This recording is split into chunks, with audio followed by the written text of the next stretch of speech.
Oh, never talk to me! I will weep! Do I prithee, but yet have the grace to consider that tears do not become a man. Oh, but do I not have cause to weep? As good cause as one would desire, therefore weep. My Orlando's very hair is of the dissembling color. Something browner than Judas's. Marry, his kisses are Judas's own children. Oh, my faith, his hair is of a good color. The Lord Chestnut was ever the only colour. And his kissing is as full of sanctity as the touch of holy bread. He hath bought a pair of cast lips of Diana, and none of winter's sisterhood kisses not more religiously. The very ice of chastity is in them. Why did he swear that he would come this morning and comes not? Nay, certainly there is no truth in him. Do you think so? Yes. I think he is not a pick purse nor a stealer, but I do think him as concave as a covered goblet or a worm-eaten nut. Not true in love. Yes, when he is in, but I think he is not in. You have heard him swear downright that he was. Was is not is. Besides, the oath of a lover is no stronger than the word of a bartender. Sorry. They are both the confirmer of false reckonings.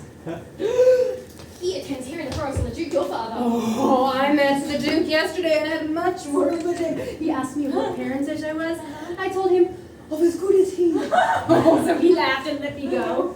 But who talk me up, fathers, when there is such a man as Orlando? Oh, that's a brave man.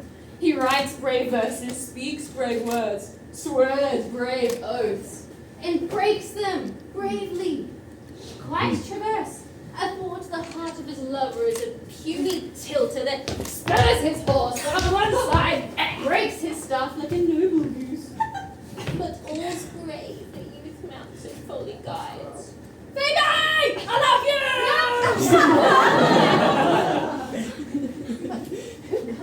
Oh, come, let us remove the sight of lovers feedeth those in love. Sweet Phoebe! Do not scold me, do not say it of me not, but say not so. In business, the common executioner whose heart has the customs, sight of death, falls not the axe upon the humbled neck, but first begs pardon. Will you sterner be than he that lives and dies by bloody drops? I would not be thy executioner.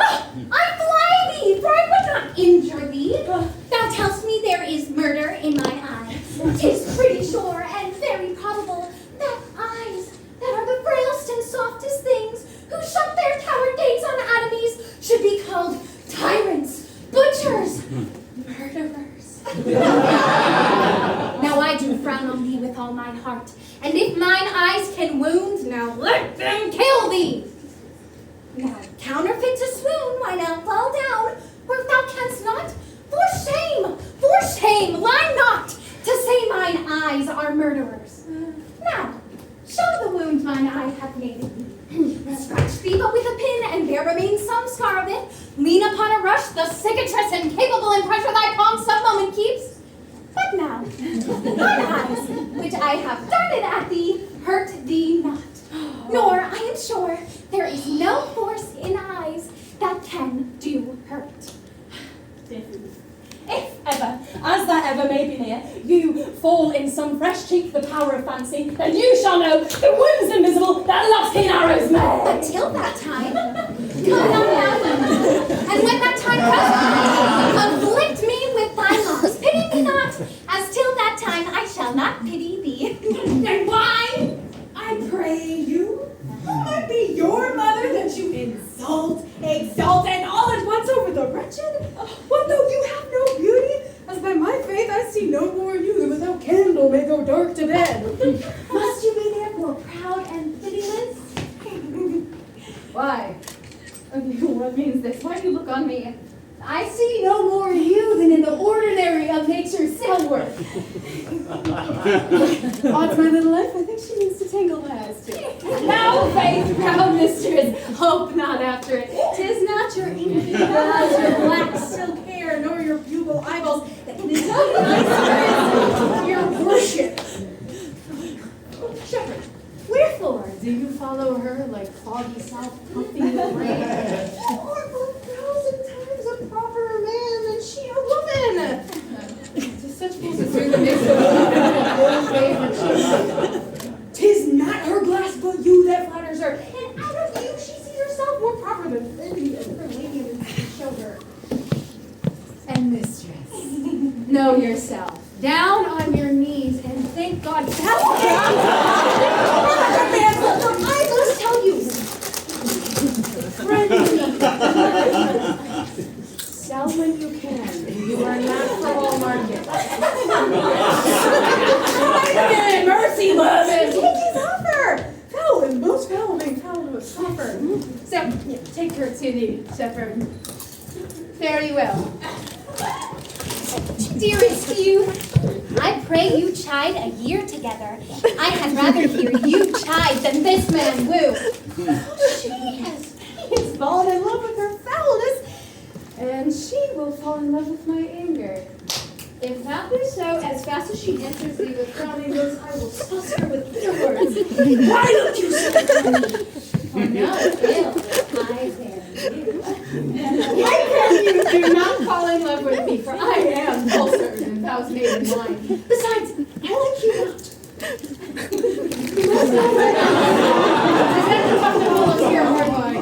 Shepherd, lie her hard. Shepherdess, look on him better. And be not proud, though all the world could see you, none could be so amused in sight as you. Now, fare you well! Ta-da!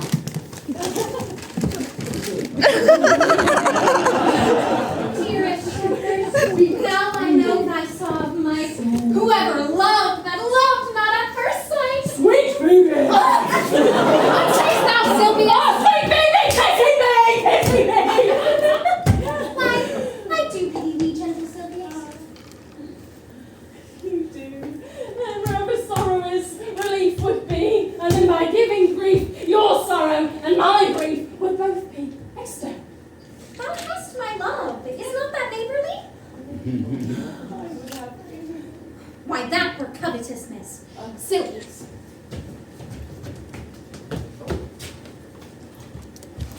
The time was that I hated thee, and yet that was not that I dare thee love. But since that thou can talk of love so well, thy company, which erst was irksome to me, I will endure, and I'll employ thee too. But do not look for further recompense than thine own gladness that thou art employed. So holy and so perfect is my love, and I in such a poverty of grace that I shall think it a most plenteous crop to glean the broken ears after the manner men harvest. Knowst thou a youth that spoke to me erewhile? No first, I know his gentle touch, and not had a look upon. And yes, I know him not very well, but he hath bought the cottage and the bounds at the old nest of his aunt. Oh, think not I love him, though I ask for him. 'Tis but a peevish boy, yet he talks well. But what care I for words? Yet words do well when he that speaks them pleases those that hear. It is a pretty youth. Not very pretty, but sure he's proud, and yet his pride becomes him. He is not very tall, yet for his years he's tall. His leg is but so-so, and yet it is well. There was a pretty redness in his lip, a little riper and more lusty red than that mixed in his cheek. 'Twas just the difference between the constant red and mingled damask. There be some women, Sylvius, had they marked him in parcels as I did, would have gone near to fall in love with him. But for my part, I love him not. Nor hate him not, and yet I have more cause to hate him than to love him. For what had he to do to chide at me? Yeah. He said mine eyes were black, and my hair black, and now I remembered, scorned at me. I marvel why I answer not again. But that's all one. Omittance is no quittance. I shall write to him a very taunting letter, and thou shalt bear it. Wilt thou, Sylvia? With all thy heart. I'll write it straight.